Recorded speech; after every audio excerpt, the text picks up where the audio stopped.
What is going on, ladies and gentlemen?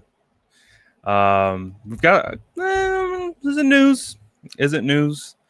Obviously, there's some reports coming out, so we'll talk about the reports here regarding Jimmy Garoppolo.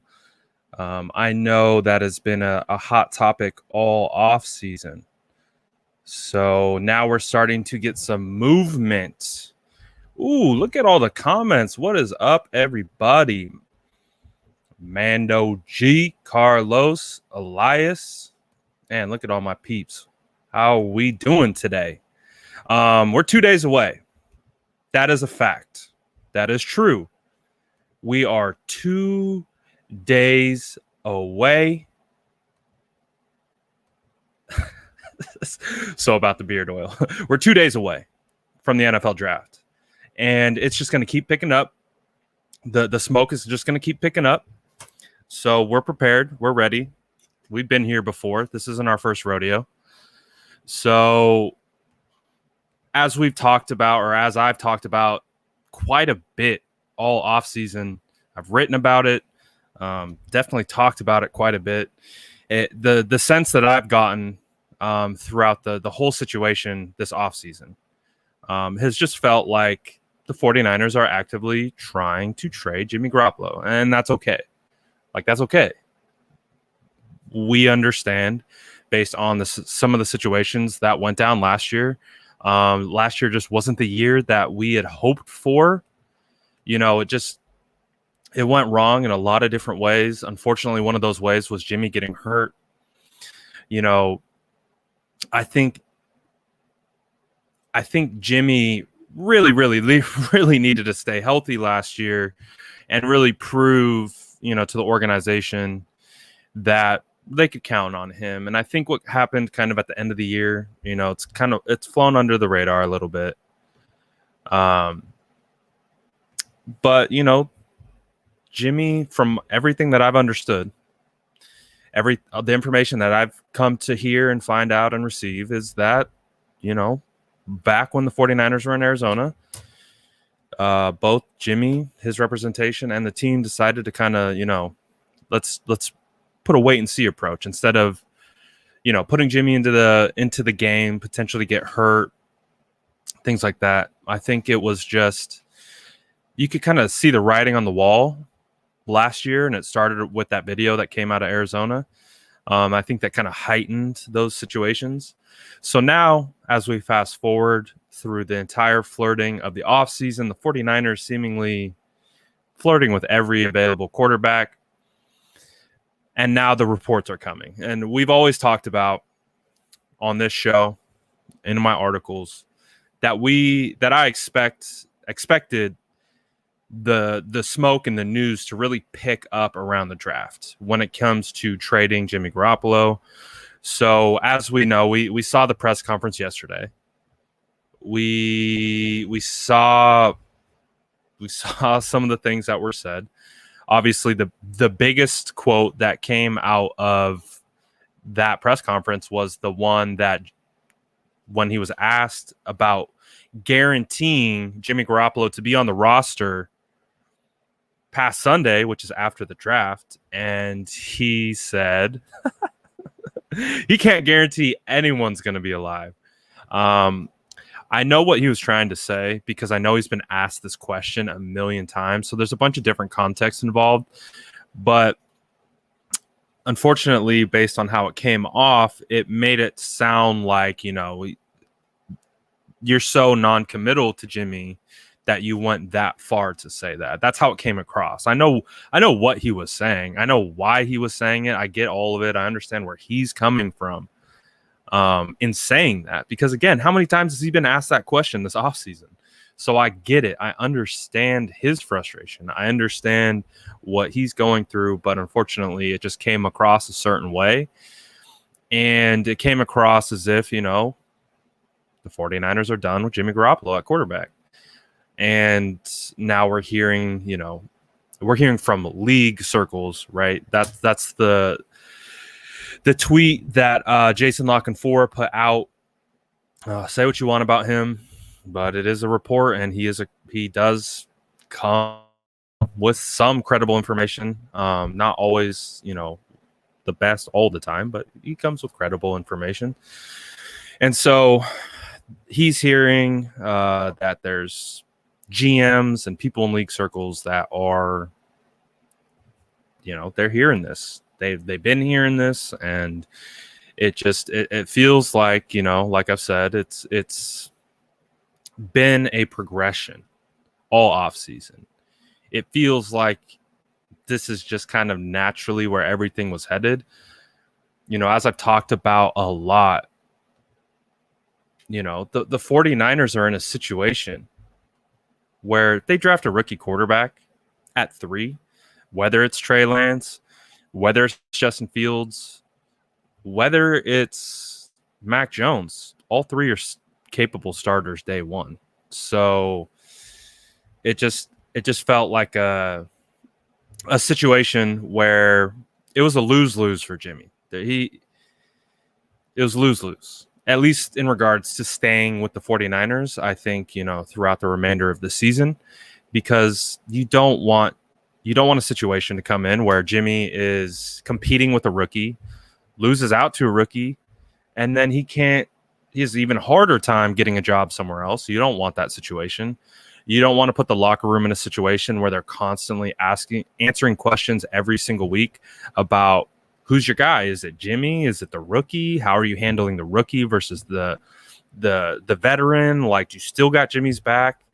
So it just always felt like that was the natural progression of things, especially once the 49ers moved up to number 3, traded the draft picks, made the big move to get as Kyle Shanahan said yesterday on multiple occasions, a starting quarterback at 3. That's what Kyle Shanahan is looking for. He's looking for a starting quarterback at 3. So I think a big part of that is, just kind of seeping over to today. And so that's what we're talking about, is we're talking about how now the smoke is picking up around Jimmy Garoppolo. There's other reports saying that the Patriots, a lot of league sources believe the Patriots could be going and trying to get Jimmy Garoppolo. There's been other reports leaked about the Patriots saying how they might trade up into 10 if Justin Fields drops. And we know the Patriots were at both of the private pro days for Trey Lance and Justin Fields, with Kyle Shanahan, with John Lynch, with all those guys. So when we did our tinfoil hat meeting a while back, we felt like there was a possibility that that's what they're talking about. Because I didn't understand why Patriots sitting at 15 would have any need to go to Justin Fields' pro day, to even go to Trey Lance's pro day, unless they were, again, actively trying to trade up or just trade with someone. Again, the Atlanta Falcons were there. Denver Broncos were there. I believe the Panthers showed up to Justin Fields' private pro day. So that's what it felt like. It felt like in those moments, that's what they're talking about. It felt like that they were all kind of getting together to discuss potential moves, potential trades. So we'll see what happens in the next coming days. This draft is going to be so wild. It's going to be so wild. I think the ratings are going to be through the roof. The ratings are going to be through the roof. I'm actually going to be making my final mock draft right after this, so we can get there. So, I mean, the NFL's sitting pretty. The NFL has more drama and intrigue into this draft than I can remember. And the last thing that I can remember it being, what's going to happen, like this much drama leading into it, was when the Browns were selecting number 1, and all major media was saying Sam Darnold was going to be the selection until a couple hours before the draft. And then everything started to switch. And Baker Mayfield goes number 1, not Sam Darnold, like the media had reported for months. So we've been here before. We've seen this scenario play out. So that's why It's lying season. It's lying season. It's smoke season. You don't have to believe these reports and the beliefs of what someone's going to do. You don't have to do that. You really don't. You have the opportunity to say, I don't believe that report. Now, it could absolutely be true, but it could absolutely be false as well.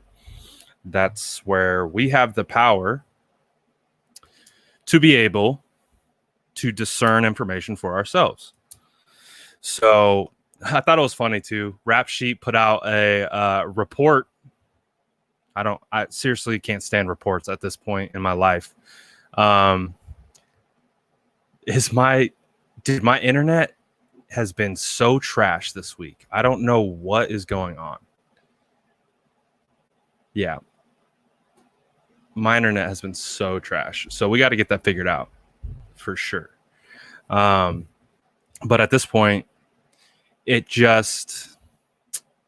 Oh, what I was saying was Ian Rappaport put out a report today saying that the Jags are evaluating quarterbacks. They're evaluating 3 quarterbacks: Trevor Lawrence, Zach Wilson, and Justin Fields.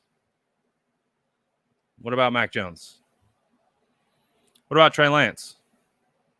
If they're both great options at 3, why aren't they being considered at 1? What's the difference? Why isn't that being discussed? Why can Ian Rappaport come out with opinions? Like, he's put out opinions on why he doesn't think Fields will be the pick at 3. His rationale, his opinion, this was his opinion, was saying that Justin Fields can't read the field as well as Trey Lance and Mac Jones. Come on. Stick to reporting. Stick to tweeting. You're not an evaluator. Just don't do it. If you're hearing things, that's a different story. That's what you're here for. You are here to be the source of information that we look to trust. We're not necessarily looking for your opinion. You have the insight. You have the information. You're the one who's got the connections, and then you're disseminating the information and giving us good, clean information. I don't feel like that's happening. But again, that's normal. That's absolutely normal. Because it's lying season. It's smoke season. It's tinfoil hat season. This happens all the time. Teams are jockeying for leverage, jockeying for position. That's what's happening here. So, again, it's not over till it's over. It's not Mac Jones until it's Mac Jones. It's not Justin Fields till it's Justin Fields. It's not Trey Lance till it's Trey Lance.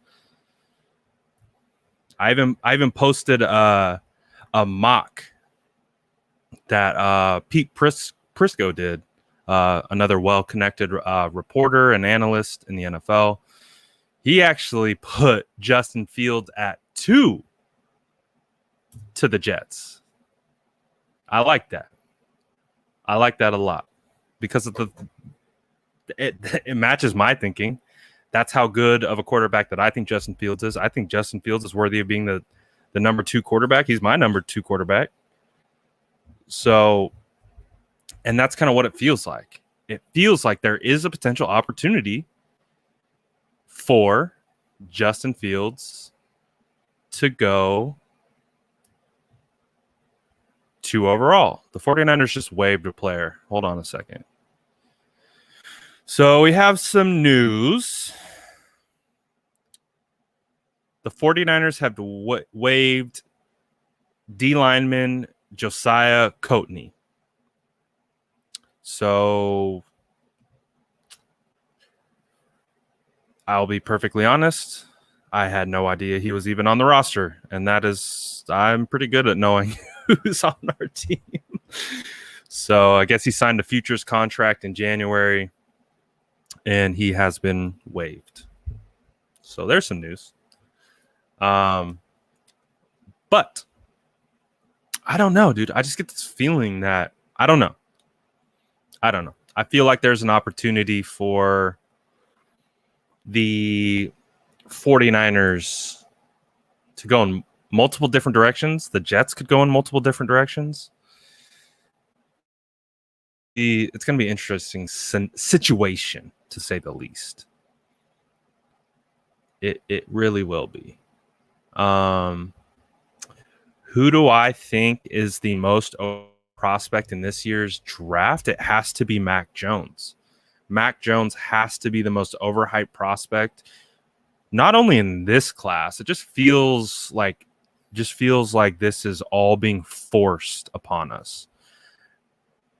Again, listen to the football guys. The football guys tell the truth because they're basing their opinions off of tape study.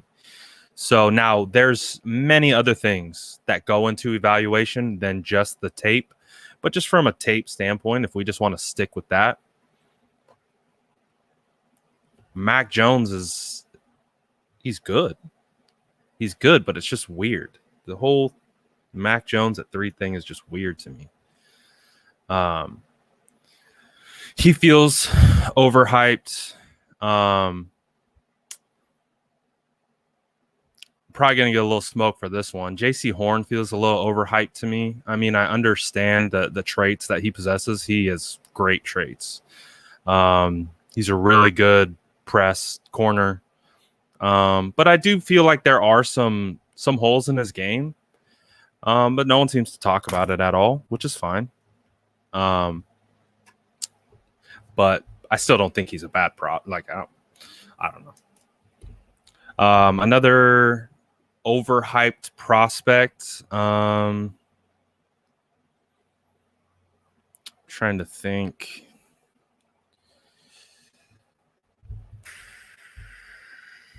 I mean, I feel like a lot of the hype has shifted this draft season. The second the 49ers traded to 3, the only thing anyone is talking about is quarterbacks. And that's all we're talking about. I know I'm sick of it.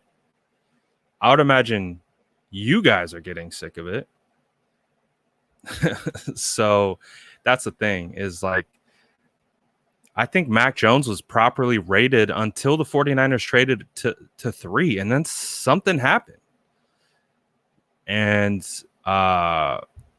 it just feels forced.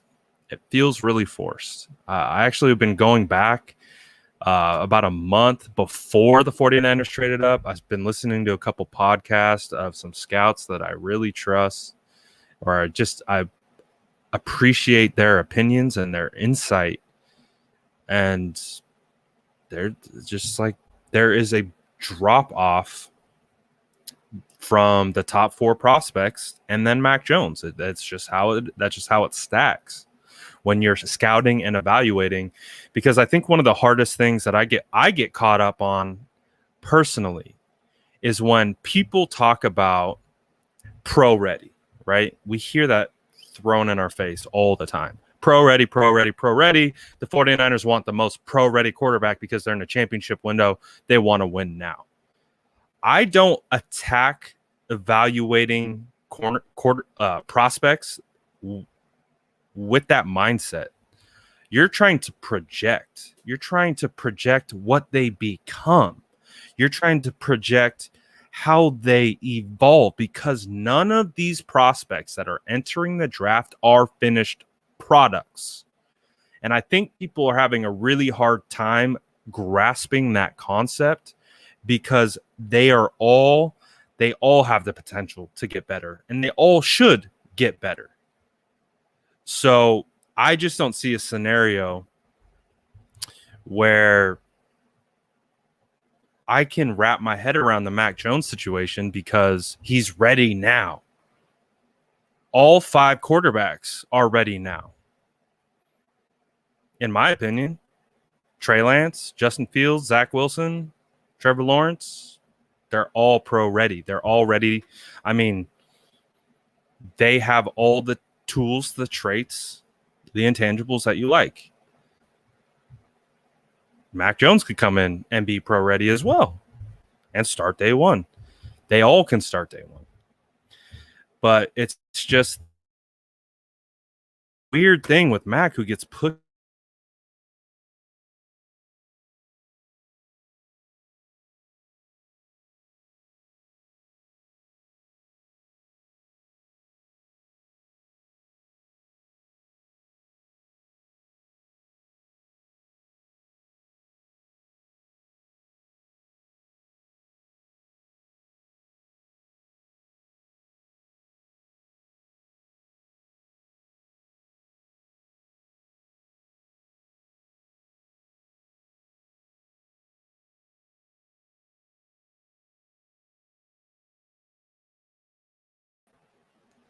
All right. Hopefully I'm back. Good old internet. Brad, would I take on a recruiting position for a D1 school? Absolutely. Absolutely. I would take on any position that involved evaluating football because I believe that I really am good at it. I'm not going to sit here and that's why I feel so strongly about my opinions, is because I know what I'm watching. I've lived football. I've been there. I've experienced the game. I know what I would look for. I would know how I would build my team based on all my experiences, based on all the people that I've played with, all the different personalities, skill sets, everything. I played with some really good people. I played with really good players. Really good players. So, yeah, I would absolutely be down for that. I would. I'm big on evaluation. I love scouting. I love it. So that's why I feel so strongly. That's why my opinions are strongly. Nothing that I say to you is based on someone else's opinion. I will never regurgitate someone else's opinion to you about football evaluations. That will never happen. That will literally never happen. You won't ever hear something come out of my mouth that is based on me reading someone else's take. If anything, I disagree more than I agree with other people because I have my own original opinions and thought processes, and I watch with my eyeballs. So it is what it is. But that's what makes us different. That's why the Mac Jones talk just doesn't, still to this day, does not make sense to me. Because you turn on the tape, and again, Mac Jones doesn't have bad tape, but when you're looking at it from an evaluation standpoint, you're looking for an opportunity to see how these players can progress and evolve at the next level because they aren't finished products. They are kids who are going to grow. Their bodies are going to grow. They're going to add more weight. They're going to get bigger. They're going to get stronger. All these guys, they all have the arrow pointing up, but it depends on where you land. It depends on what coaches you get. It depends on what situations you are in that either help elevate you or bury you. That matters. So when I look at Kyle Shanahan, I just look at a guy. I look at a guy in Kyle Shanahan who is probably one of the smartest football minds of my generation. I think when it's all said and done, as long as, if he gets a couple Super Bowls under his belt, if he wins a couple Super Bowls under his belt, I wouldn't be shocked if Kyle Shanahan becomes known as one of the greatest coaches of all time, in the same conversation as, Bill Walsh and Seifert and those kinds of guys. I think he has that potential as a coach. But I want to see him evolve. I want to see him take a guy who has the ability to do everything and then make that player better. With Mac Jones, it makes it very difficult because you're not running zone read. You're not running as many, you're probably doing RPOs, but you're not doing the zone read. And I think the zone read is what changes everything about Kyle's offense. I think if Kyle had a quarterback that had the threat of doing a zone read and being able to, Jeff Garcia was on here. He talked about it. He said that's a difference maker in his opinion. That's why he picked Fields at 3, is because he feels that he just offers a different level that would open up and evolve Kyle's scheme. That's what I want. I would love to see that.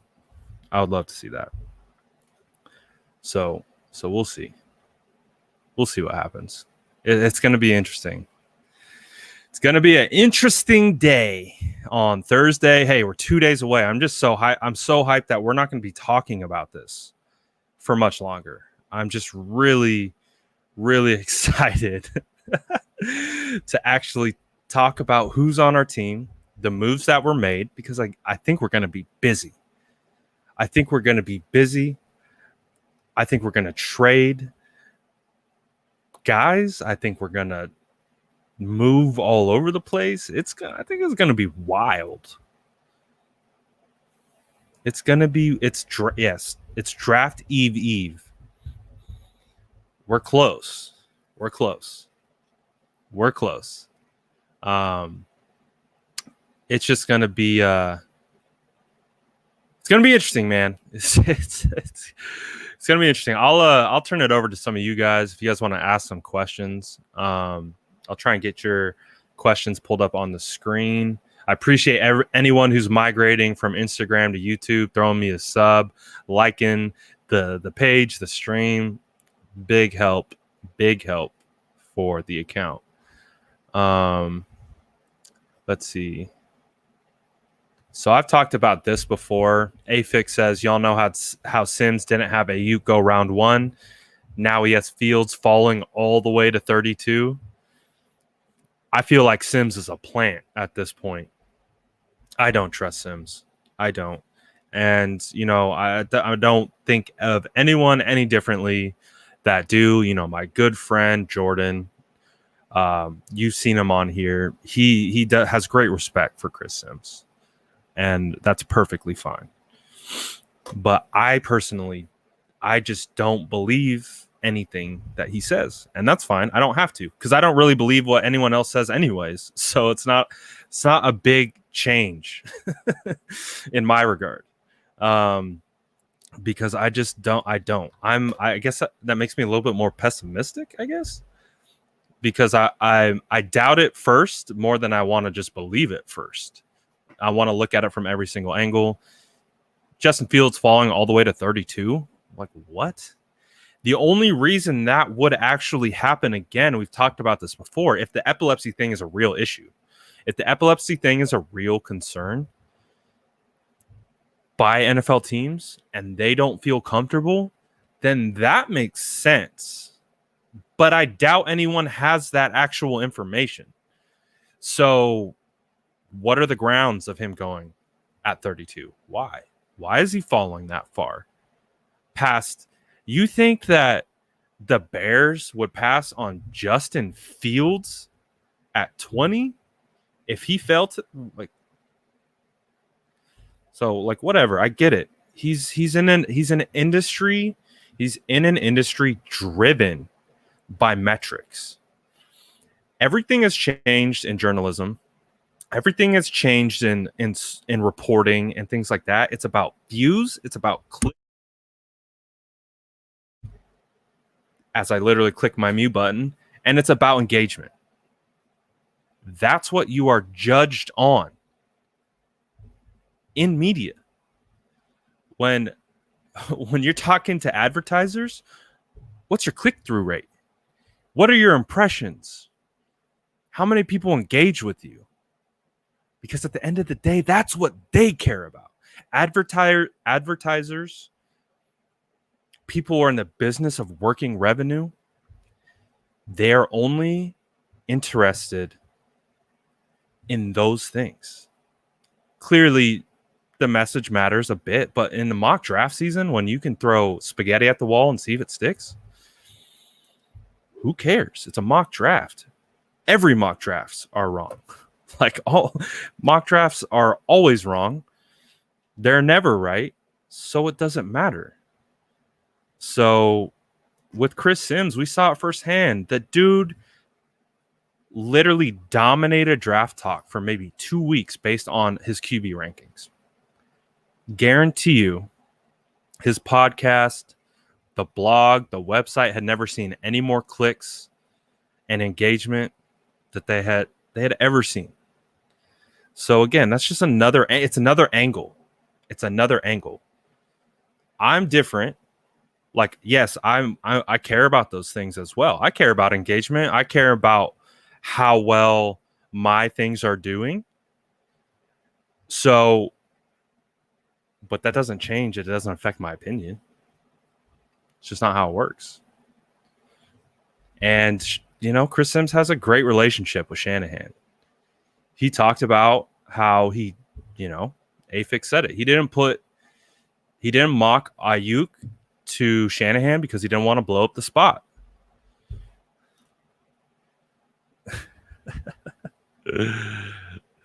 So it is what it is. Good stuff, man. I love it. I love it. So it's interesting. Again, I don't believe anything right now. I don't believe anything. Stick to the tape, stick to the evaluation, because again, that's how you can best align yourself with trying to figure out what happens. It's just all these people that are making the picks, they are football guys. They are the ultimate football guys. They care about winning. They care about development. They care about coaching. That's what they care about. So there's a lot of outside circumstances that get put into these reports and things like that. And it's just take it with a grain of salt. It is what it is. It is what it is. So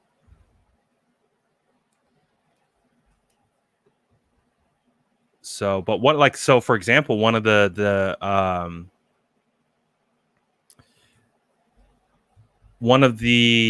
opinions that I do take into account are someone like John Beck, who has worked with Zach Wilson, since he was a freshman in college, and has worked with Justin Fields for the entirety of this offseason prep and a couple weeks of Trey Lance.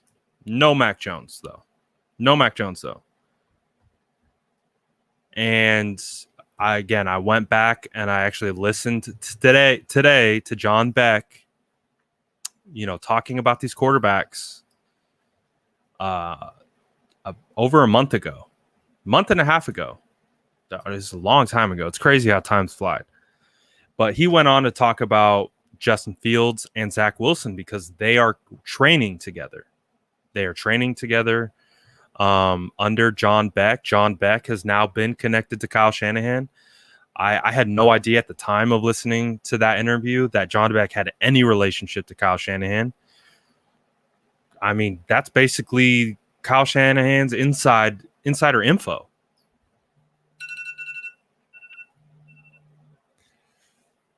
So I just went back and I was just listening to them, and Beck was talking about the relationship, with Wilson and Fields, and Kyle Trask is working with them. And they just talked about, like, when you get all these guys on the same field, repping and practicing and throwing, you get to see the level of how competitive they are. You get to see how great they want to be. He was talking about seeing Wilson and Fields work out together and just continue to push each other and make each other better and bring out that competition. And he was just talking about, like, these guys are different. These guys attack football in a completely different way. And it's like this humble confidence. It's this passion for the sport. And those are the guys that I listen to. Those are the guys that I want to hear from. I don't care what Ian Rappaport says. I don't care what Adam Schefter says. I don't, unless it's literally a breaking story. Unless he's telling me the info that this is what's happening, I don't care. I don't care. So, but we'll find out. Just like he said, we'll find out on Thursday night. It's going to be interesting. It's going to be an interesting situation. Adam Schefter has more brains than me. Yes, he does. Adam Schefter is extremely smart. I respect the hell out of Adam Schefter. But I ain't listened to a single report that comes out of him unless it's telling me that the 49ers have selected someone or have traded someone or have done something. I don't care about his opinion in regards to football. I don't. That's not his job. He's not a talent evaluator. Adam Schefter is a reporter. He is a reporter. So that's what he does. He reports. I don't care about his evaluation. I don't care what he like. I don't. I'm sorry. But some people do, and that's fine. He's very smart. He's so much smarter than I am. Unbelievably smarter than I am. But that doesn't mean that I'm going to throw my own opinions to the side because a guy who's a reporter is telling me about football evaluations. That's where we don't see eye to eye necessarily.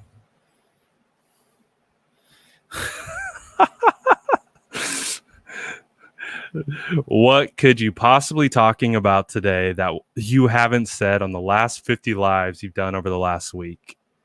Literally nothing. Literally nothing's different. Talking about the same things. We're talking about the same exact things. That's why I'm so excited. We're 2 days away from the draft. We're two days away from the draft.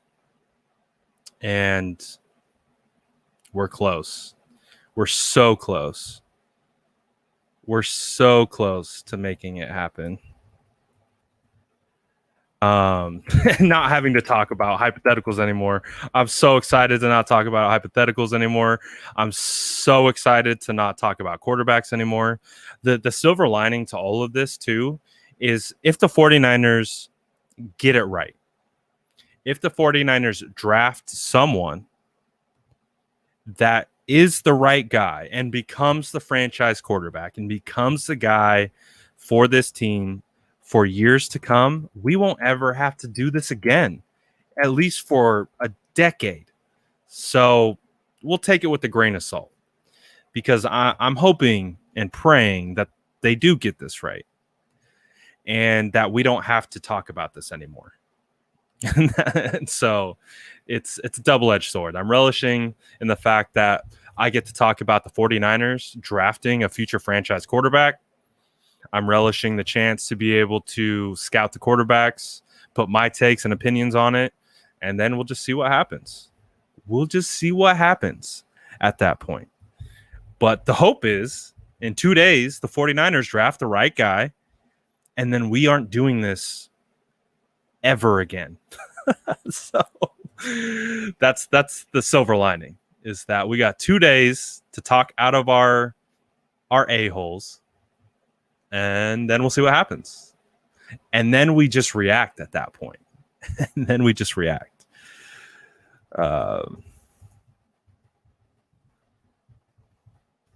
So it's fun. It's fun. It's good times.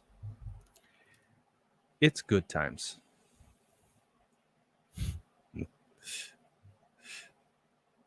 So let's see. Oh, thank you, Kyle. You're my hero, Kyle. Thank you. Let's see. Ask some questions. I'll try to get more to your questions. Yeah, I saw that. So Niner Nation got a great interview. Absolutely, like, wow, dude. They got Trey Lance. Dude, shout out Niner Nation. If you're not following them on Instagram, give them a follow. They are also super strong on Twitter. And they got over 100,000 followers on Twitter. Niner Nation, they interviewed Trey Lance. Nice get. And at the end of it, I think they were saying, their goodbyes and they're wrapping it up and doing all that kind of stuff. And they basically said at the end, like, yo, hopefully we'll see you in the Niners soon or something. They're like, hopefully we'll see you on the Niners soon. And Trey Lance's response was, that's the plan. Oh, So that's the plan. I was like, oh, I like that plan. It's much better than the Mac Jones plan. So I just thought that was really funny. With how that whole situation worked out, or with what he said. And so, yeah, of course, in his plans, what? Yeah, can you tell Reese she has kid connection? Sorry. We still have kids. We don't have. I'm on a live, Roman. Put your shirt on, brother. I know you think you're all big with those muscles. Coming over here trying to flex because you think you're a flag football star now. Jeez, kids, man, I tell you, they just want to flex all day. So I don't know. I thought that was interesting. I do think that, you know, I don't expect him to say anything else. You know, of course, Trey Lance wants to go number 3 overall to the San Francisco 49ers. Absolutely does. Oh, there he is.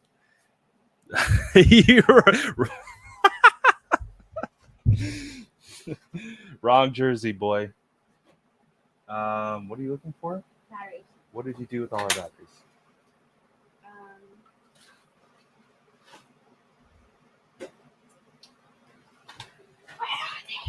I don't know where they are, dude. I don't know where they are. You must have used them all. You must have used them all. But yeah, so it's gonna be interesting, man. It really is. You're only allowed here. This is what I'm not again. You're making this a fantastic live. Thank you. Yeah, it's really good. Thank you. You say hi to everyone? Hi. I'm not waving But with that hand. I'm actually waving with the other hand. Cut out the S. Weird. Oh, it's because it's swapped. It's like a mirrored image. This is my hype squad. So when we're doing draft coverage, they're just gonna be dancing in the background and like hyping me up and say, "Oh, good take, Dad. Good take. Good take. Let's go. Good take." You have good connection. I don't know how to get on. Can you go grab your? You know. No, I don't. Yeah, get your computer or bring it to me. I'll help you. I should have asked. Who they want. I should have asked. I definitely should have asked. If they come back around, I'll ask. We'll ask who the kids want. The kids have no idea, but we'll ask. They'll have an answer. They always have an answer. Yeah. These are both the kids that were playing football that I posted. This is my daughter, the future football star. Did you like playing football, Reese? Yeah, it's really fun. It was fun. You did so good out there.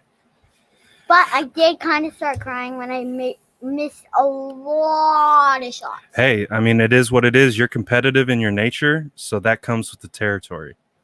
That just comes with the territory. So, if you guys had to pick, though, a quarterback between, let's say, Justin Fields, Mac Jones, or Trey Lance. Are you talking to us? Yes, you. The people want to know. Look, they want to know. Oh. They want to know who you guys want. Who do you guys want? Trey Lance. Trey Lance. So Reese wants Trey Lance. Same. Oh, this is a Fields household. So you heard it here first. This is a Fields household. The kids want Lance. I can't blame them. Lance is a good looking prospect. He's big and fast, right? Yeah. Strong arm. Yeah. Like me. Oh. Are you the next Trey Lance? I might be better. Ooh. he might be better. I like to see instill confidence, breed confidence. That's what we got to do around here. When I was littler than 6, Roman, I used to play football with Roman at our old house, and he would tackled always, me a lot. he would always want me to be the defender because I'd tackle him and like punch him in the guts. Reese, you gotta be Am the I on quarterback. YouTube? Dude, you're all over the place. You're on Instagram, you're on YouTube, you're on Facebook, you're on Twitter. It is what it is. Hey, I hope this video goes viral.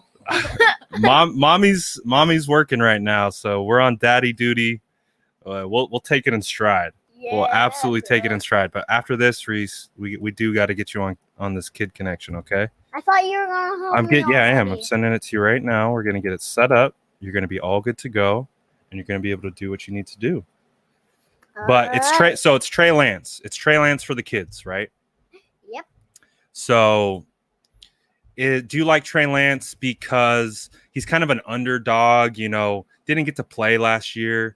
Played at a lower level of competition. Is that kind of what you're feeling like? You just kind of like the story of just, you know, really being able to overcome some adversity and just be able to show what he is made of.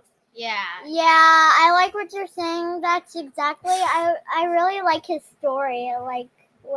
He's a great story. He's really fast. He's very fast.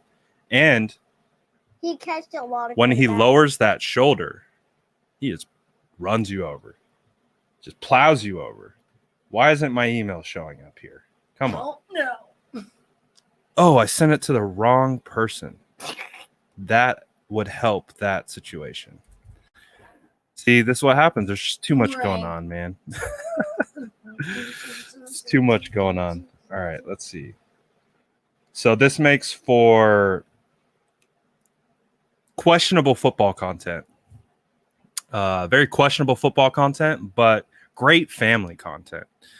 So what are we trying to do? We are trying to get this over to you, Reese.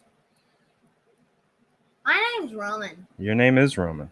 Tell them about how you enjoyed your first football practice that you guys had together. Yes. Was it Sunday?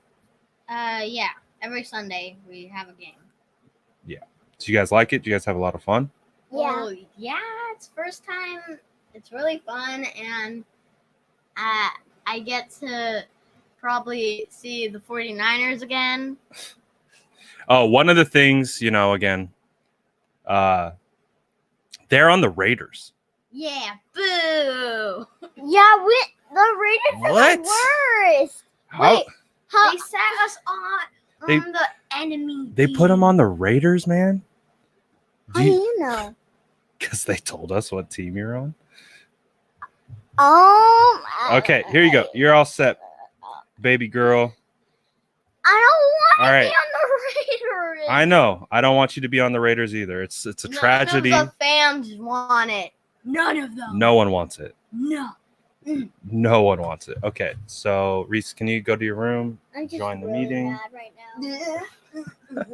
And by the way, that's not the direction I'm going. I'm going It's this way. right. Yes. Yeah, it's opposite side. Yes, we know.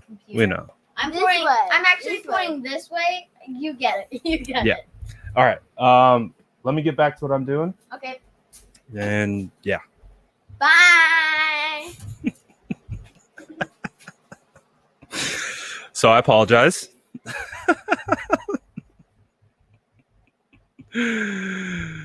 Oh, that was good stuff. So hey, I had to take a second to do some of the daddy duties.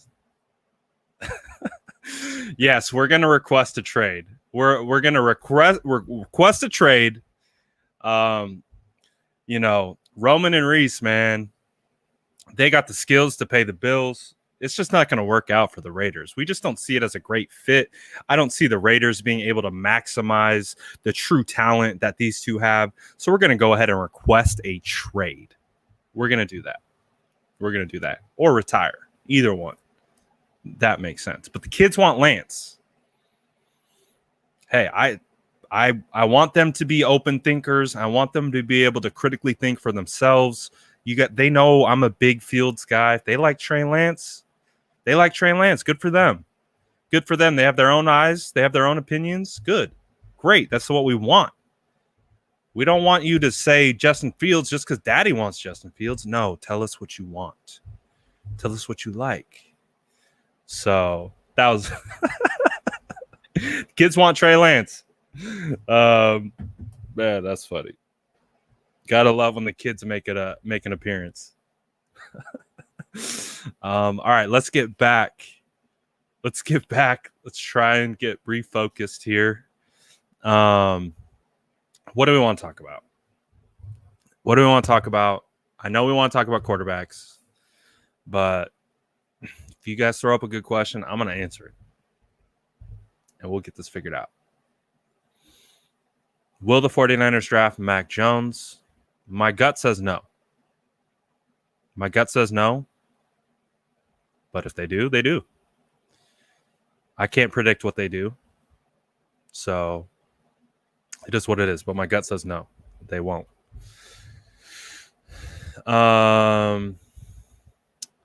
Mac Jones in the club. You want to talk about Mac Jones in the club?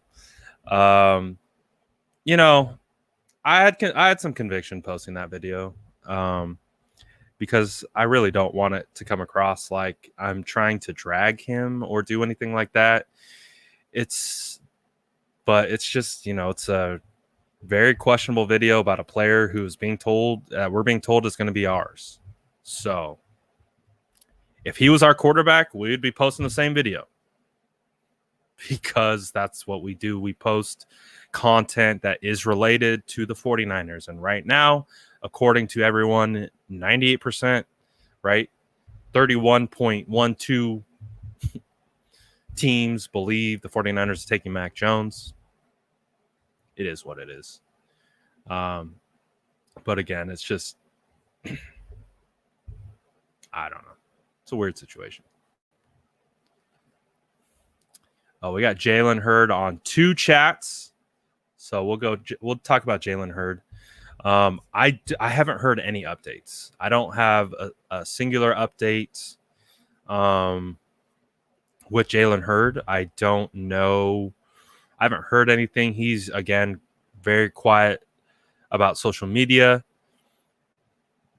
If you guys remember, he actually deactivated when he got hurt because a lot of people came at his neck for tearing his ACL, which was unfortunate and kind of a shame that our fans would do that. So you can't expect him to be too open with anything. So again, as fans, at a certain point, we have to do better with our players. We have to, if we're going to be fans of the team, you got to be fans of the players too. And you can't just pick and choose when you want to be fans with them and when you want to praise them and then when you want to crap on them. Like, come on. Let's do our part as fans and help these guys. Why wouldn't you want to help them? Why wouldn't you want to have the ability to shoot them some good energy rather than a bunch of bad energy? Let's not do that. Let's absolutely not do that. So with Jalen, he's not going to come out and say anything. I doubt he's going to post any workout videos because he doesn't care about he doesn't care about us anymore. He may have at one point, but he don't care about fans. Dude, when fans come at your neck for an injury, me personally, if I got injured and fans came at me for being injured, I would say, don't talk to me ever again. I would say, I'm going private. You don't get to see nothing I post. I'm kicking everyone out who's not family member, and I'm protecting my vibe and my energy. So, Jalen Hurd ain't going to post nothing. I'd be surprised if he did. I'd be shocked if he did. But we're not going to know. We don't know.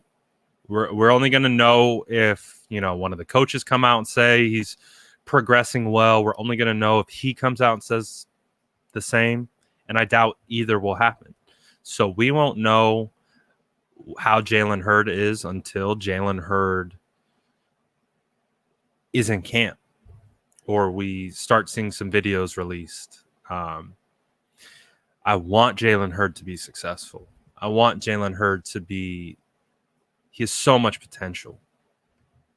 And if he can do something similar like what Jason Verrett did after the multiple years of being down, I'm hopeful that maybe Jason Verrett can be someone that Jalen Hurd can lean on a little bit, just to be able to bounce like, hey man, it's really tough getting up today to go work out. Like what did you go through in these types of situations when you were bouncing back? Like how did you approach it? How did you go about it? How are you able to get yourself right mentally to be able to attack your rehab and do all these things and not get down on yourself? So hopefully he's using some of the resources at his disposal. But we'll see. We don't know. We don't know with Jalen Hurd. It's just we don't know.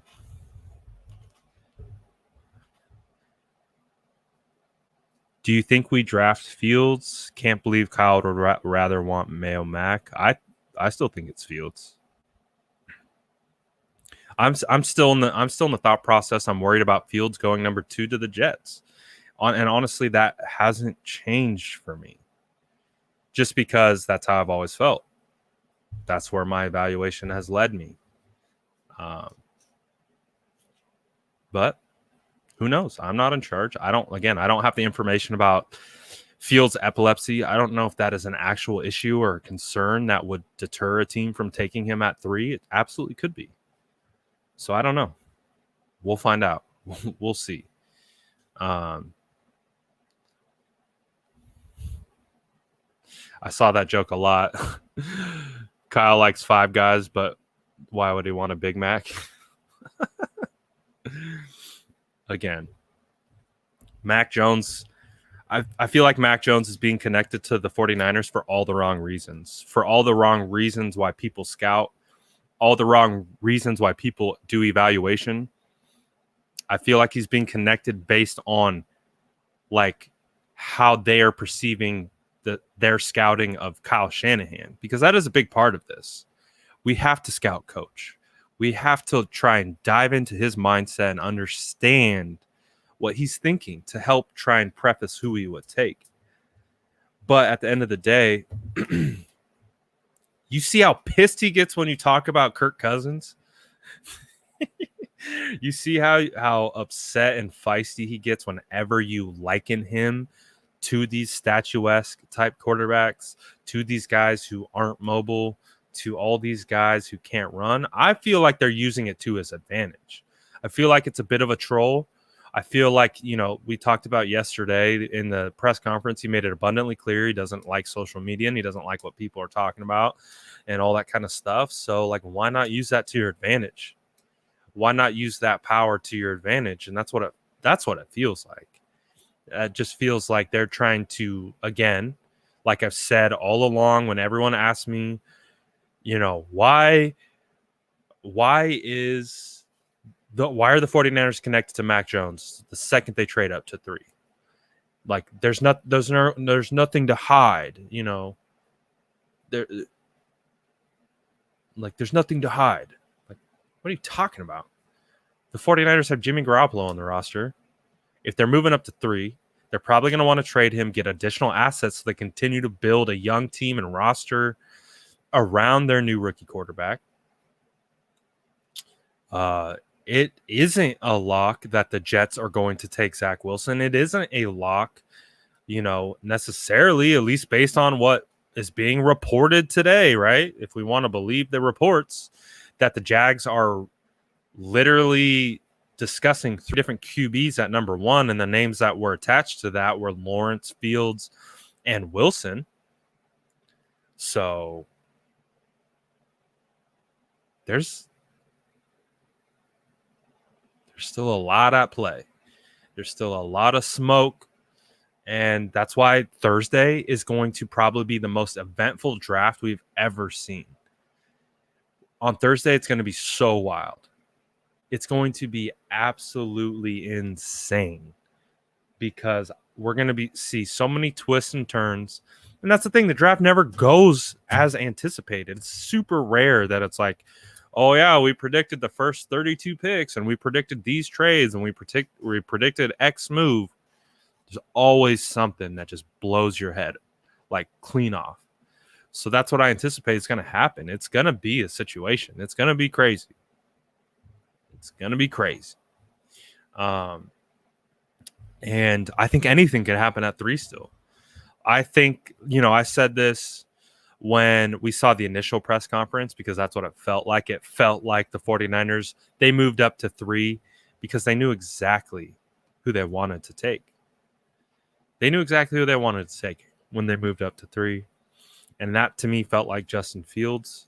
Again, looking at all the connections, looking at all the people who have worked with him in the past, QB connections, Sage Rosenfels, John Beck, all these people who have worked with him have nothing but glowing things to say. So I don't. But again, I don't know. I'm not making the pick. I'm not a fly in that room. So it's gonna be interesting. Oh, here's a question, a non-quarterback question. Let's go.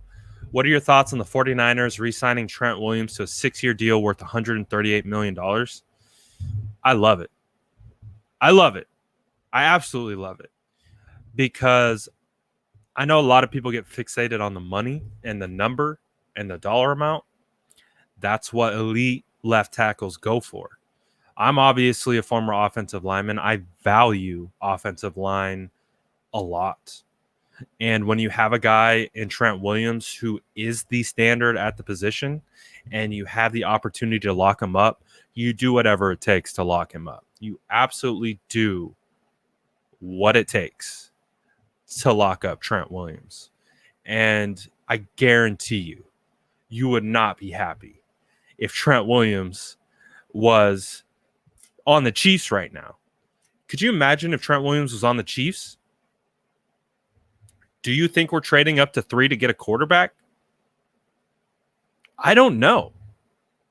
I don't know if that's happening because left tackle all of a sudden becomes a massive need. And then it doesn't matter what quarterback you have. If you can't protect him, then you're going to be in trouble. So I'm huge on the Trent Williams signings. The Trent Williams signings, I feel like, allowed the team to make this move to move up 2, 3. Because without that, we're looking at tackle. We're looking at tackle heavy. We're looking at Rashawn Slater. We're looking at Darisaw. We're looking at Jenkins. We're looking at those guys because we need an immediate fill, or we're trading for Orlando Brown, or we're doing something like that. It changed the whole dynamic of the offseason, or it allowed us as for the 49ers to progress throughout the offseason. Because they got Trent Williams done. If Trent Williams didn't get signed, dude, we would have had to done one of the biggest pivots of all pivots. So it really would have been interesting. Really would have been interesting to see what had happened. But I'm glad. I'm glad we signed him. I'm not worried about the money. So this is the thing with the money. I went into this off-season, petrified of our cap situation. Absolutely petrified. I went in thinking that Trent Williams wouldn't be resigned. Juice wouldn't be resigned. I went in thinking K1 wouldn't be resigned. And I went in thinking Barrett wouldn't be resigned. Based on the cap situation and my super low understanding of, the cap craziness. But that's the thing. Parag comes out, works all his magic, gets all these guys back, and we're still like 15th in the NFL in available cap space. Brought in Samson Ebukam. extended Mosley, extended Harris, brought back Tart, brought in Mack. Like, hell yeah.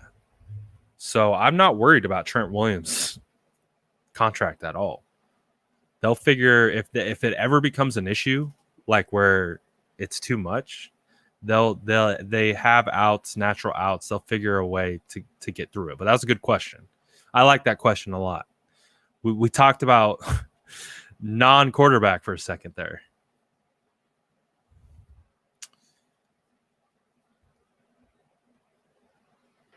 Let's see.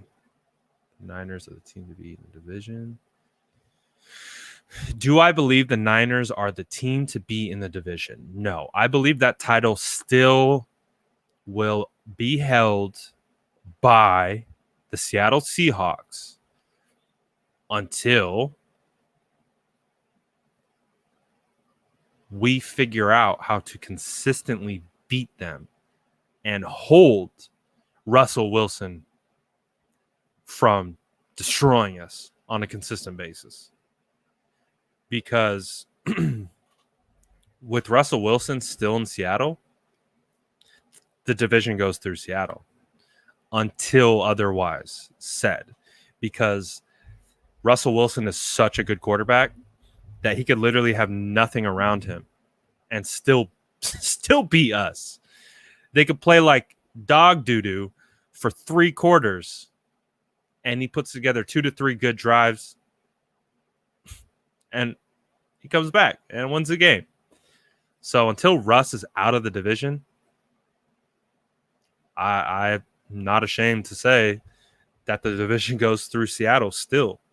So until that point where we show the dominance, we show the ability to overcome them, they're the standard for right now. Culpepper says the division goes through the Rams. I disagree. We've owned the Rams. We've absolutely owned the Rams. So I don't think that's where the division goes through. Have they upgraded at quarterback? Immensely. But what have they done for their offensive line? What have they done for their defensive line? Yeah, they have Aaron Donald, but they lost both starting safeties, I believe. Multiple rotational defensive linemen. They got a lot of holes. So I'm not too worried about the Rams yet. I'm not worried yet. They could change that. They could go heavy in the draft with offensive linemen. This is a great draft to go heavy with offensive linemen. So they could come away with some really solid picks and beef up that offensive line. And then we're talking. Then we're like, okay. But again, we still have to see it. And we've owned them up until this point. And I think a lot of that has to do with Kyle Shanahan and his relationship with John McVay and knowing each other so well. I really feel like it's a big little brother situation.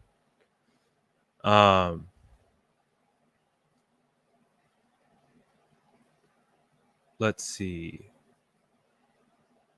Do I think we should extend Laken Tomlinson? Absolutely.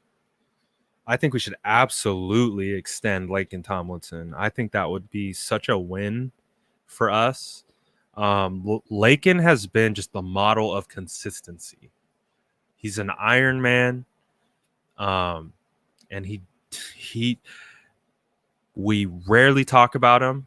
And that typically means that's a good sign of being a good offensive lineman, because you're not getting blown blocks, you're not getting called for penalties. Being an offensive lineman is a very unglamorous position, speaking from experience. But Laken deserves it. I hope we extend him. I would appreciate that. I think he deserves it. He's played exceptionally well for us. So extending Laken, I think, would be good for the O-line.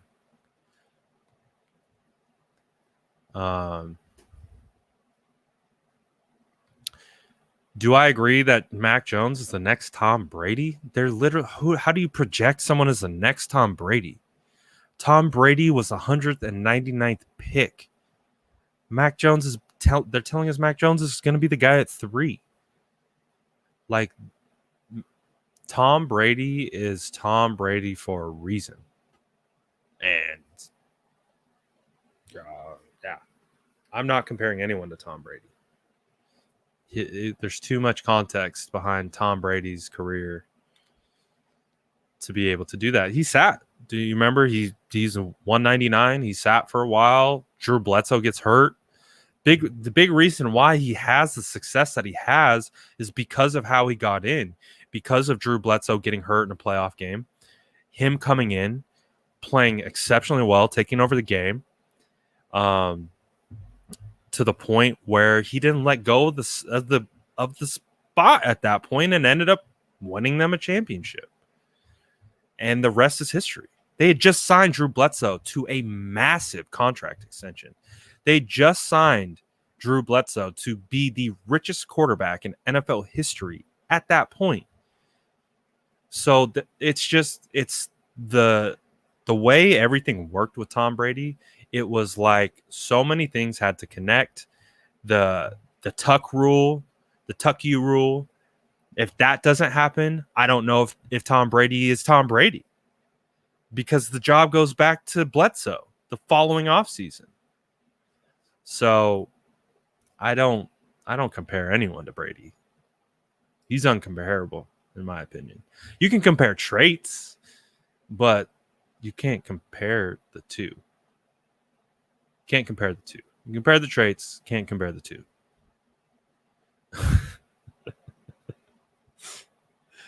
Oh man.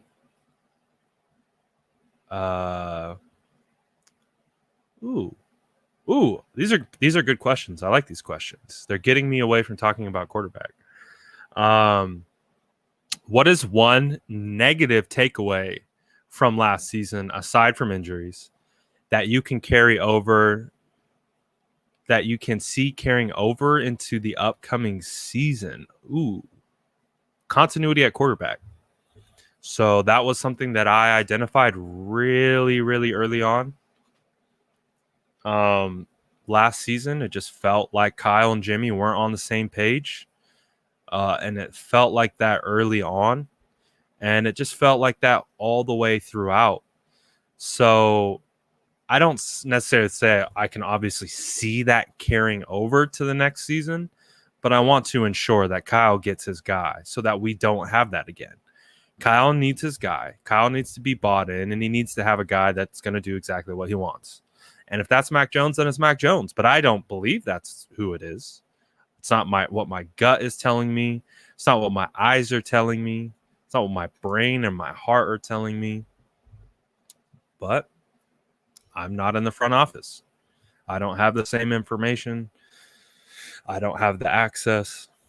So who knows? But let's see. Let's try and think of something else, though. Another negative from last season that could carry over. And again, it's injury. Injuries is the biggest thing. Injuries is the biggest thing with this team. Has been since Kyle took over. I don't think it has anything to do with the training staff, Kyle, or anything. It just feels like a lot of freak injuries. But man, that's a good question. I'm trying to think of something else that could carry over. Because in all honesty, I feel like the 49ers as a group did really well sticking together. During the pandemic, getting kicked out of Levi's, having to go to Arizona, I think they managed that situation well. I think our locker room's pretty solid, to be honest. I'm trying to search. I'm trying to search for a better answer because I think it's a great question. But I'm trying to think of a negativity that could carry over into next year. I just hope that they get things figured out from the quarterback perspective and there's continuity at that position. I don't want the 49ers. I don't want George Kittle to be asked every single time he goes on an interview. So, is it the rookie quarterback or Jimmy Garoppolo? Which one? Whose back do you got? Or anytime any of these players go on to a situation like that, I don't want that to carry over. So that's been some of my concerns with keeping Jimmy, is that feels like a carryover. If you're keeping Jimmy, those questions still remain. Those questions will persist. But now it's, who are you picking? Are you sticking with the guy that you've backed this entire time? Or are you going to nurture the young rookie that is the future of this franchise? Jimmy's not the future of the franchise. This guy is. And anytime a player goes on a radio show or anything, that's the first thing they're going to be asked. And I don't want that carryover. I want a clean start. I want a fresh start. And I think that's just how we have to do it. It's just kind of like one of those situations where it's just like rip the Band-Aid off. Like there's no need to prolong it and keep it going. They're getting a new quarterback, and that's the way it rolls. So let's just do it. And, again, there's nothing against Jimmy. I hope Jimmy goes to a place and finds success. I think he will. If he lands in a good spot where he gets an opportunity to play in a system that fits him a little bit better, allows him to, simplify it a little bit, allow him to play a little bit more freely, I think he'll be successful. I really do. So I want to see him be successful. But I also don't want there to be any awkwardness in the locker room. I don't want that. So that would probably be the one carryover. Good question, though. I really like that question. You clearly got me thinking quite a bit. So that was Rick. Shouts out to Rick. Good question. Great question.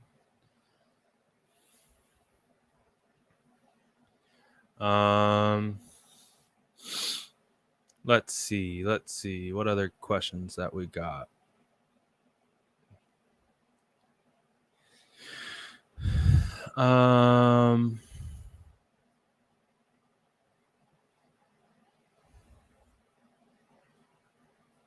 See, this is the thing with just talking about the trade situation.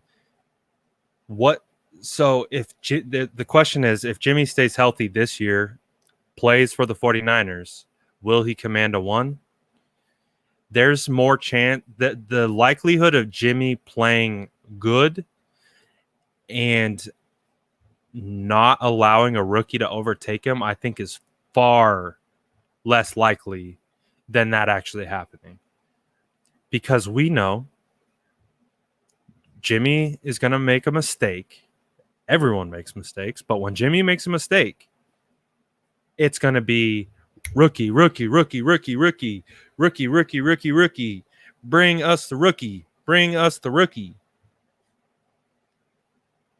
That's going to kill his value. It's going to kill any opportunities he has to go play somewhere else. So if I'm Jimmy, dude, I want to get out. Get me out. Get me to a place where I can compete this offseason, come in, and get to work. Because if he gets to work with the 49ers, what if he doesn't beat out the rookie week 1? Like, what if it's a legitimate open competition through training camp? They keep Jimmy. They bring in the rookie. They say, you guys are going to have an open competition, and whoever does the best is going to be the starter. Week 1, we don't care. It's just whoever wins. Okay, so what if Jimmy doesn't win? Then you have a $27 million backup who you won't be able to trade. So it just doesn't seem like a likely scenario. I know it's been talked about a ton. I know a lot of people believe it. It's just how I feel. Just, looking at it from an emotional intelligence standpoint, trying to put yourself in the player's shoes, the coach's shoes, people who have to deal with these personalities and relationships on a daily basis. Just seems like a hard situation to, like, you're already set up for failure if you're Jimmy Garoppolo. Your replacement's on the team. Your replacement is on the team. So, yeah, it's going to be wild. Yes, we will be streaming the reaction on Thursday. We will be doing a live show throughout the draft. We're going to be analyzing picks and, of course, the reaction. The reaction's about to be wild no matter what. But, yes, we will be streaming. I will be streaming with Jordan. And we'll be covering the draft wall to wall. We've been preparing for this all off season. So, yes, we will be streaming. It's going to be a lot of fun. It's going to be a lot of fun regardless of how it plays out. Oh, man. How do I think losing Kendrick Bourne will affect the locker room? I think it will affect the locker room in the sense that, the players really loved him and he brought such a good energy, and they really liked that energy that he brought and things of that nature. But I think NFL players at this point are used to this. They're used to their team looking different. They're used to having new players come in and out. They're used to this process. So I would have to imagine that they would be okay. I would say it might affect the wide receiver room a little bit more than anyone else, because obviously those are the guys that stick together the most, the wide receivers and that kind of situation and stuff like that.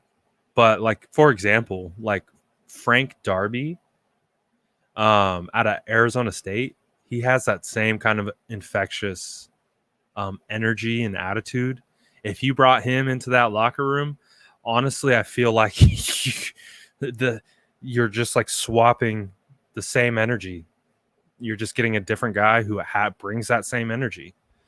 And that's the thing, is there's a lot of connections between Arizona State and the 49ers. So I wouldn't be shocked if Frank Darby ends up on the 49ers.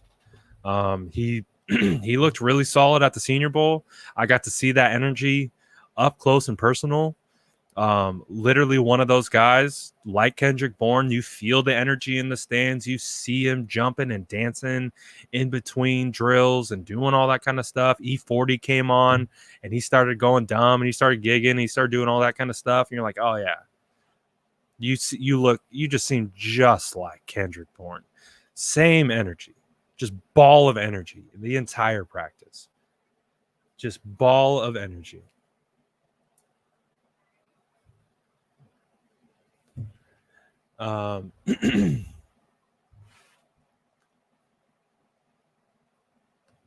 If Jimmy is healthy, there would be no questions at quarterback, and the 49ers would still have their picks. Thing is, there's no guarantees the guy they pick stays healthy. Of course not. There's no guarantees in any of it. There's no guarantees in any of it. That's why it's football. Everyone's always hurt. That's why you play through injury. And that's why that it takes a certain mentality to play football. So, let's see.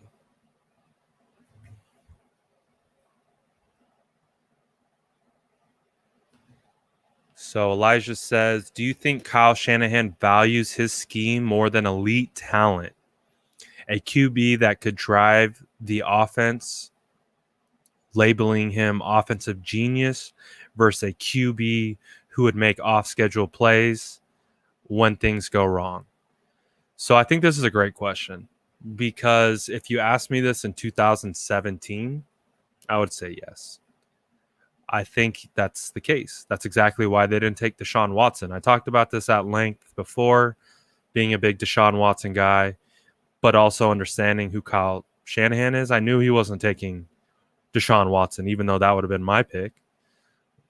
And I think that's part of the reason why my tune has changed with Justin Fields, is because I don't want this to happen again. I don't want Kyle to pass on another Deshaun Watson. I don't want it to happen, because I had to watch, Kyle try and trade for Deshaun Watson and talk about trading all kinds of assets to get Deshaun Watson when he could have taken him at number 3. But that's part of my, Yeah, so in 2017, he did that. He did do that. He put his scheme over Deshaun and said, I can win with guys like Kirk Cousins. He did that. And we remind him of that almost every time we talk to him. And I don't think he likes it. I don't think he likes it. Because that could be his downfall eventually. That again changes his legacy. So I would have to assume that he has had to change his thought process and evolve, just like everyone has to. You either adapt or you die. You hear that all the time.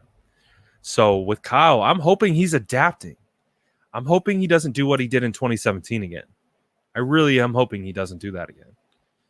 So I really feel like he's petrified of losing out on Justin Fields, which is part of the reason why we're hearing a lot of the talk that we're hearing, is he just doesn't want to lose out on Justin Fields. I really think Justin Fields is his guy. I really do. But again, like Danielle Rossini said this. She literally said this out loud. She said, Kyle Shanahan is the star. Kyle Shanahan isn't looking for a star to run his offense. She literally said that. She said Kyle Shanahan isn't looking for a star QB to run his offense because Kyle Shanahan is the star. And I'm like, if that's what he truly believes, then he will be out of the job in the next 3 years. Because that's preposterous. Who says that? Kyle doesn't want a star because he's the star? I hope that ain't true. I really hope that's not true. I really don't. We know he's stubborn. We know Kyle is stubborn. We know Kyle is extremely intelligent. That's the thing. He's so smart. He's so damn smart that he's like, I can do anything because I know.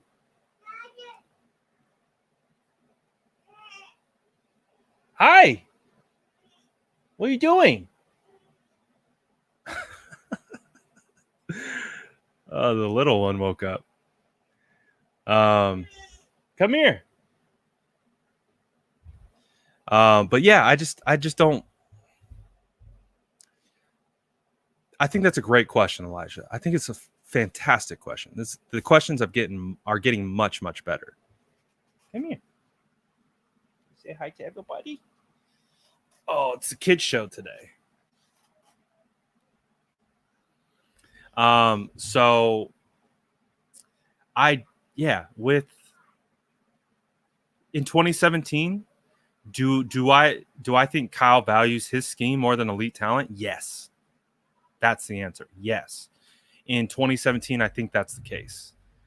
But I hope that changes. I hope he evolves from that thought process. Because he's seen what happened. And if he really was truthfully going after Deshaun Watson, a guy he passed on because of this same concept that is being brought up and being asked, what are you learning? Are you evolving? Are you growing? That then becomes scary. That becomes very scary. So I hope that's not the case. And say hi. Say hi.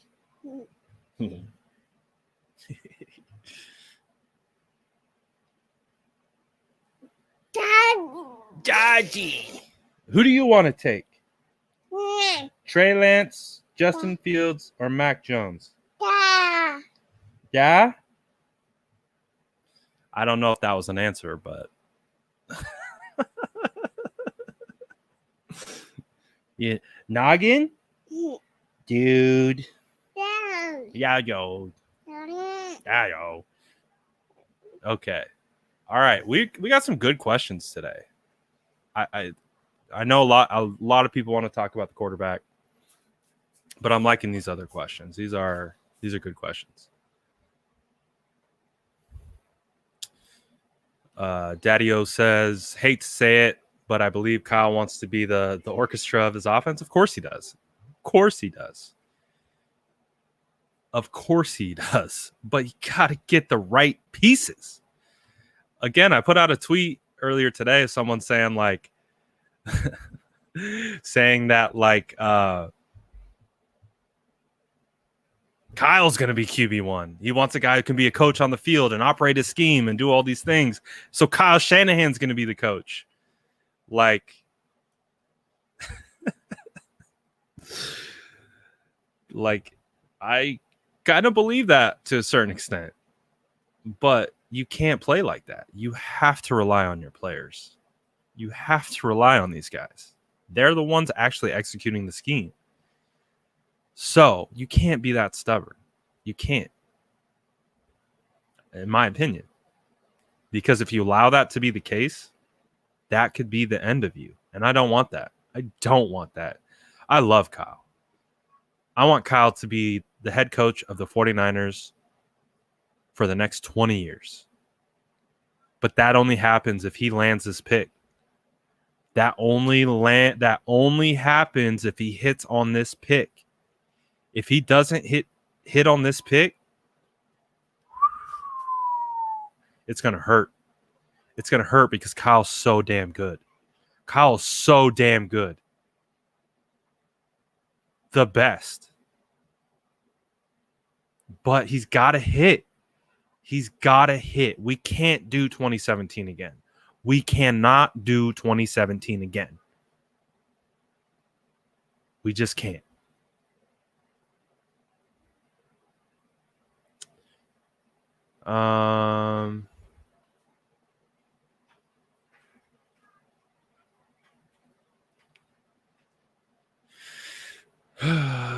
Let's see. What other questions you got?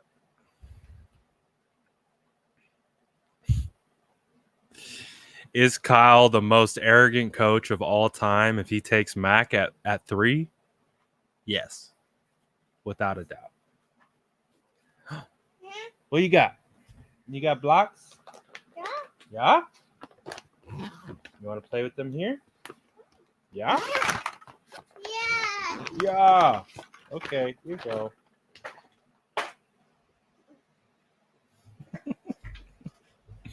It's the kid show. It's the kid show. It's the kid show.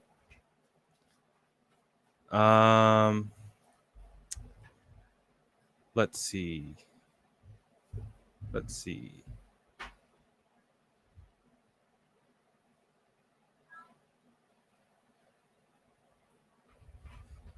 I like this, Bilo. Bilo said Niners are going to have 3 Super Bowls. I hope so. Because I've experienced 2 heartbreaking losses. 2 heartbreaking losses. And I don't want that anymore. I don't. I want to win. I want to ship as a fan. I want to cover a championship and be excited about winning a championship.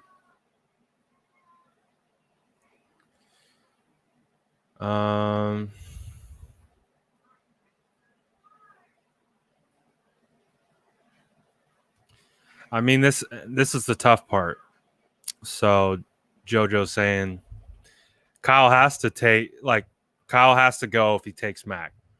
He's basically saying straight up, you can't pass on Mahomes and Deshaun and then pass on these guys in this class, which is kind of what we were talking about. You just can't repeat 2017. You can't repeat 2017. You can't do Trubisky over Mahomes and Deshaun because Trubisky was the most pro-ready prospect. All the same things that are being said about Trubisky were said about Mac, except everyone bought the Trubisky thing. Everyone bought into the Trubisky hype. But the same conversations are being had. Deshaun Watson was so great because of the intangibles, because of how much of a leader he was, because of his ability to elevate everyone around him, because of his ability to put an entire team on his back, to put an entire city, campus, college on his back. He had that ability, yet you're going to expect a kid from North Carolina who played one season to do that again. But then you can't be upset when he doesn't do that. You can't be upset when they don't do something that they never did in college, because you had terrible expectations of what he should be. I just don't want that to happen to the 49ers. I don't want that to happen to us. So, yeah, don't want that to happen to us. What report just came across my screen?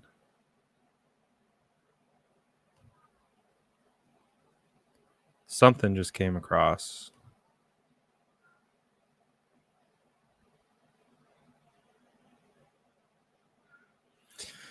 So, Tony Pauline of Pro Football Network, I believe. This is being reported by 49ers Web Zone. They're basically saying the inability to add a free agent QB influenced 49ers draft plans. So, yeah, it's not what I thought it was after I read it out loud. All right. Oh, what's up, Gino? Receivers or cornerback for round 2.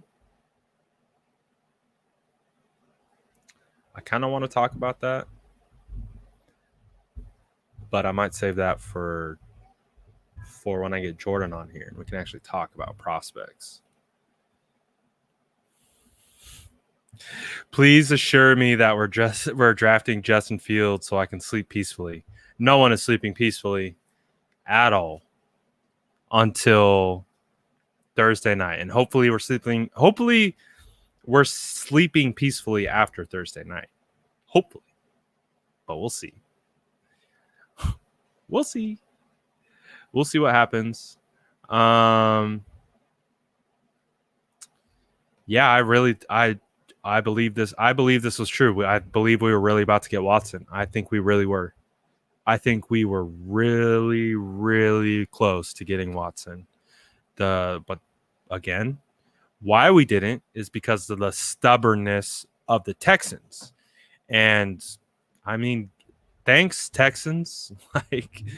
Thank you for being stubborn. And again, putting yourself in a terrible position now. They could have got a king's ransom for Deshaun Watson. But because they're stubborn, they are screwed and in a terrible position. Again, we don't want Kyle to be stubborn. We want Kyle to grow and evolve from what we saw in 2017. We just don't want that. So, yeah, we definitely were about to get Deshaun Watson. We were going after Deshaun. Tough.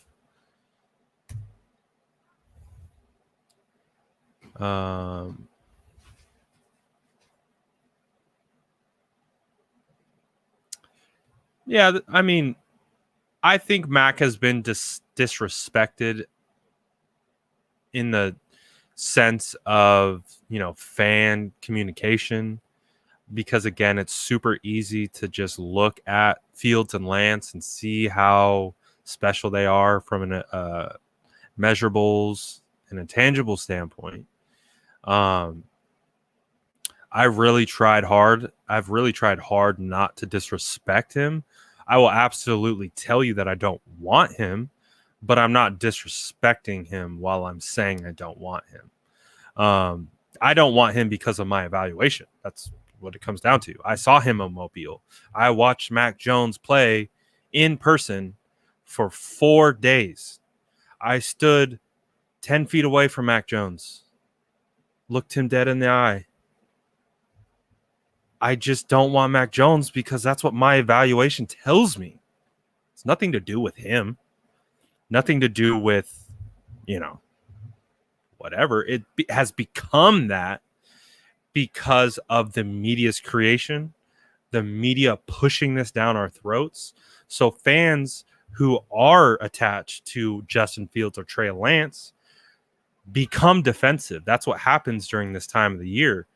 Happens with me. I love the draft and I love my guys. That's why I call them my sons, and that's why I defend them like my sons. Justin Fields is a firstborn. So when I do my rankings of superlatives and you make the son category, if you're a firstborn son, that means like it's just you're the highest rank of, you know, being someone that I enjoy and I'm rooting for. So just Justin Fields is my firstborn son. He is a guy that I truly believe in with my heart and soul. But just Mac Jones doesn't move the needle for me. That's why I gave him the name Mayo Mac. And the name Mayo Mac, when I made the whole analogy, was like, for me personally, I know everyone doesn't like mayonnaise. I understand that. I get that. But like for me, I can't have a sandwich without mayonnaise. Like I gotta have the mayonnaise on the sandwich. And so it's a binder. It brings everything together. It's not flashy. It's not the turkey. It's not the roast beef. It's not the delicious sourdough bread. But it's that layer that I can't go without. I like mayonnaise on my sandwiches. And again, I know not everyone likes it, but that's how I came to the analogy. Is like, it's not that he's bad. It's not that he's a bad player. He just doesn't bring the meat. He doesn't bring the meat that you want at pick 3. At number 3, when you trade to future first, he doesn't bring that juice. He doesn't bring that meat to the table.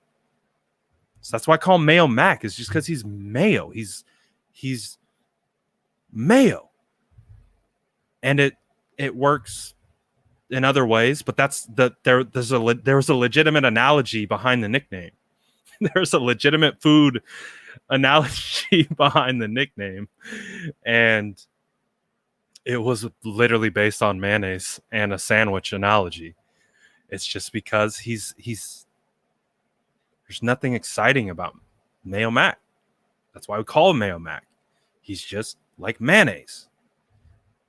In my opinion, I like mayonnaise. In my opinion, I can't have a sandwich without mayonnaise. So I'm not saying that in a bad way. I'm just saying he's not the meat. He's not the fire brioche bun or bread. Oh God. But it is what it is. Ooh, if Mac is mayo, I like that question. Niner Central. If Mac is mayonnaise, then what is Fields and Lance? Dude, Fields and Lance are the meat. They have to be. They have to be that delicious cut from your local deli. That, you know, it's not that pre-packaged like random meat that they somehow put together. They're the meat though. Like they are when you're looking and you're like, yeah, I want a nice turkey sandwich. They're the meat. They are what drives the sandwich. They're not what keeps the sandwich together. They drive the sandwich. They are the main element of the sandwich. So this is why we're going to do the SF Diners soon, because we just do food analogies. Oh, man. But yeah, that's just how I feel. I just feel like they offer so much more than what Mac Jones is capable of. They have such a higher ceiling. At least from a field standpoint, I evaluated him since late last year. I watched in real time him go through the ups and downs of having this whole narrative pile on him. So I think he can withstand anything. I think Fields is like mentally like a Terminator. I think he can withstand anything. So that's huge in my opinion. That's huge in my opinion for quarterbacks. I want my quarterback to be a mental terminator. Doesn't get too high, doesn't get too low, level-headed, understands emotional intelligence regarding the players on his team, in the huddle, in certain situations, knowing how to work with his coach. I think Fields can do all of that, and that's a huge, huge thing, in my opinion. And again, I was there. I seen Mayo Mac in person. The Mayo Mac came from seeing him in person. It literally came from looking him dead in the eye, 10 feet away, looking at his like gangly body. And I'm just like, I was literally, you know how you see all the videos of Landon Dickerson always trolling Mac Jones in the interviews? He was doing the same thing. I was standing right next to Landon Dickerson as he was like trying to make Mac Jones laugh. But the whole time I'm just looking at Mac Jones and I'm like, you don't look like a franchise quarterback. And again, it's a lot more than just what it looks like, right? It's much more than what it looks like, but it's just like, just looking at him and being there and watching it live, I was just like, I went into it hoping to see something out of Mac Jones, and I came away just like, man, Mayo Mac. That's where the name came from. Just like, he's not bad. He's not terrible. He's much better than Kellen Mond. Night and day better than Kellen Mond. I don't know.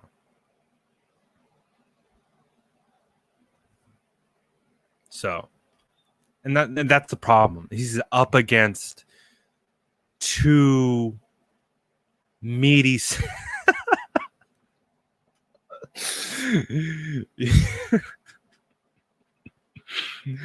Mayo Mac is up against some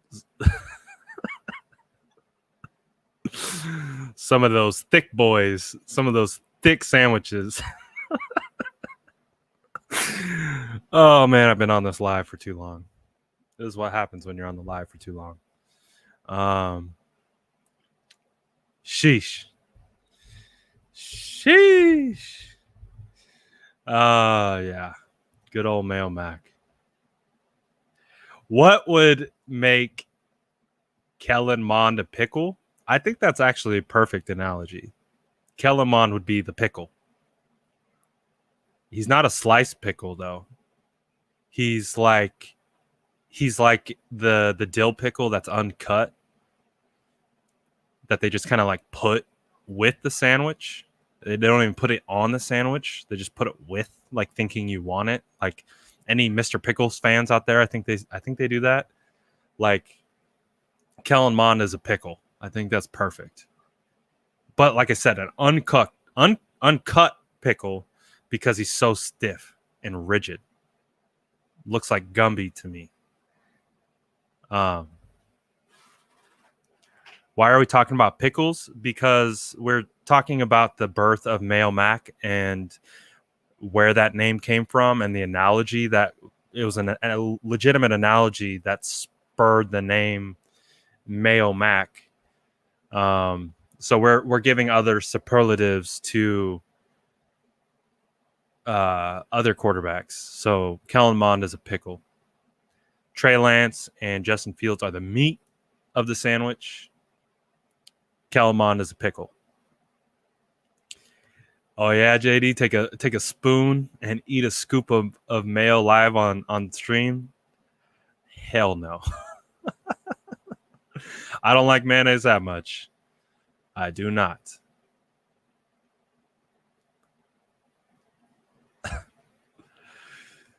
So if Brad and Mac were to fight, it would be Mayo Mac on sourdough Brad. I like that. Nice work. Nice work there. Oh, what did he say? Gonna need to make a new channel called the SF Diners with all these food analogies. So that's wild. The SF Diners came from that live in Mobile where I was literally just waiting for my food to get delivered late at night in my room. I decided to hop on live. It was going to be like a 15-minute live, just chatting with you guys. Then it turned into that whole situation where I went downstairs to actually get my food. Then it turned into a food review. And then the SF Diners was born. But honestly, like, I'm serious. Like with the YouTube channel and everything, when I get to Levi's, we're going to have legitimate the SF Diners segments where we are going to do food takes. I'm going to go around Levi's. I'm going to go to the spots. I'll let you guys recommend like which little food spots I should go to, because Levi's has some legit ones. Like they have pretty solid food. So I want to go to each one of the food spots, and then we're going to do an SF Diners segment. It's going to happen. The SF Diners will eventually be a reality. Absolutely. Absolutely. Damn, y'all crazy.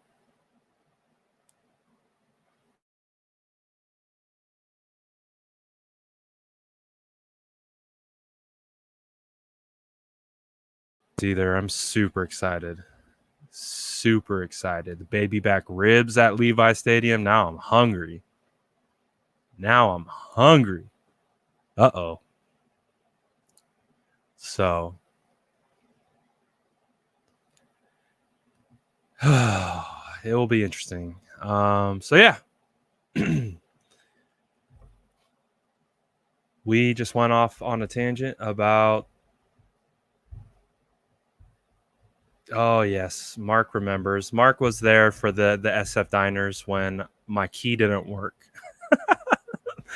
When I got back to the room and my key didn't work and I had to leave the food. Yeah, there you go. You had to go back downstairs and leave the food. That live was clearly legendary because we're still talking about it. Oh goodness, good stuff. So what is it? It's 3:30. Damn, been almost 2 hours. Wild. I appreciate everyone who has been sticking with me this whole time, just listening to me talk about random nonsense. Again, if you're on YouTube, any like or subscription is huge. So please do that. That would be so helpful. I'm officially turning into one of those annoying YouTubers where I tell you to like and subscribe all the time. So I apologize about that in advance, but it would help me a lot. So we'd appreciate that. You got to meet the kids today. Yes, you did. Got to meet the kids. If you haven't met them for the first time, they tend to crash my lives quite a bit. Lately, they've been doing a good job of kind of leaving me alone, but it's good that we got to see them today, hang out with them a little bit. So again, 2 days until the draft. I'll probably be on here maybe later tonight. Might get Jordan back on here so we can go through prospects. I know the draft is coming up, and there's more than just quarterback to be had. And so we might take a deeper dive into second, third, fourth, fifth, sixth, seventh round prospects. Start looking at all those guys and just get a better feel and talk about some of them, because a lot of our time and energy has been going to quarterback.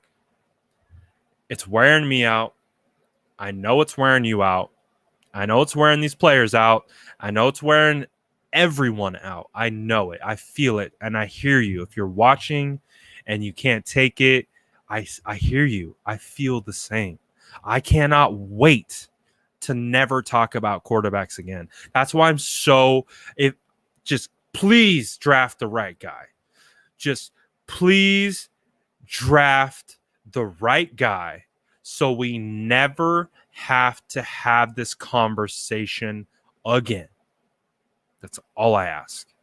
Just draft the right guy. Just draft the right guy so we never have to have this conversation again. So, 48 hours. We got 48 hours of this. All right. We're going to talk about it a lot. I'm actually going to be dropping my quarterback rankings today. I haven't done an article in a while because I've been trying to get caught up to speed with all these lives and figure all this out. And so this has been another aspect that I have been working on and growing. So now that we have a handle on this, I've been trying to get back to doing some writing So I'm dropping the quarterback rankings today. Those should be out in a couple hours. Could potentially come back and talk about that, but you guys pretty much know. If you watch the lives, you have a pretty good feel for how I feel, but you'll get to see how everything's stacked. Might be a couple surprises for some of you, might not. So we'll see. So look for that. Should hopefully have that article drop today. But yeah.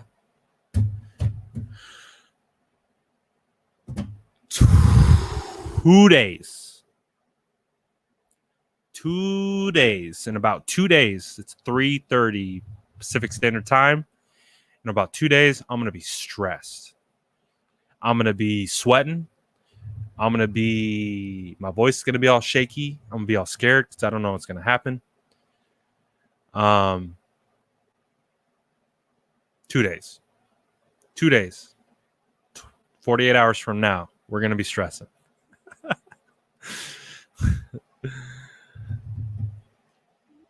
Yeah, so this is the thing.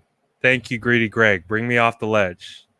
He's saying, Brad, the Niners have been making all the right moves so far. And with the draft moving up to 3, they just put themselves in a good, solid position to draft a good player. We're good. Thank you, Greg. Thank you. Voice of reason. We'll be fine. We'll be fine. Again, so much can happen. I'm scared about potential players who could be traded. I won't go into detail about that. I'm scared about that. I'm scared about potential players that we like getting moved. Little scared about that. But until it happens, it happens. So we'll find out. I think the 49ers are going to be really aggressive. I think they're going to be extremely aggressive. And I think we're going to see a couple players moved. And I'm not talking about just Jimmy. So I'm hoping that we don't do some of those things that I've been hearing, and hopefully it's a workaround. We find a different solution. But just, again, be prepared for everything. Be prepared for everything. And just keep an open mind. So you'll know. I'm not going to say anything. I'm not going to put that out there. I'm not going to do any of that. Because, again, could be absolutely nothing. Nothing is done until it's done. But just hearing. So just be prepared. Be prepared for a lot of stuff to go down. So we got 48 hours. 48 hours. 48 hours of this nonsense. 48 hours of all this chatter, talking about the same thing over and over and over again. 48 more hours of it. All right. And then we'll get down to talk. We'll get down to talking. What's the word with Trent Taylor? Trent told me that he's probably not coming back. I mean, I wouldn't close the door. I think there's always an opportunity to bring guys back. I would love to have Trent back. But he told me straight up that he's likely not coming back. And he also mentioned that he has the utmost respect for Kyle Shanahan and John Lynch. So they ended it on good terms. And it sounds like he's going in a different direction. I wish nothing but the best for Trent Taylor. Love Trent Taylor. Trent Taylor is one of my OG followers. Always have his back. Always have Trent's back.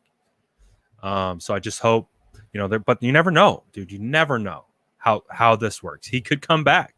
We didn't think K1 was coming back. We didn't think Tart was coming back. He could come back. You never know. But if he goes somewhere else, I wish him nothing but the best. And he's another guy that I hope he finds true success. I really do. I hope he balls. I love Trent. So yes, 48 hours. 48 hours, guys. 48 hours. 48 hours. 48 hours. 48 hours. All right.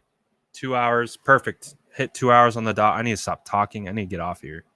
So again, might be back on later to talk more specifically about draft prospects. So keep an eye out for that. Until then, you all have a great afternoon, night, morning. I don't know where half of you guys are from. I know you guys are from all over the place. Appreciate, as always, the support. And get ready. 48 hours. The longest 48 hours of our life. So let's do it. Appreciate everyone hopping on. As always, we'll be back to talk more. Everyone have a good afternoon.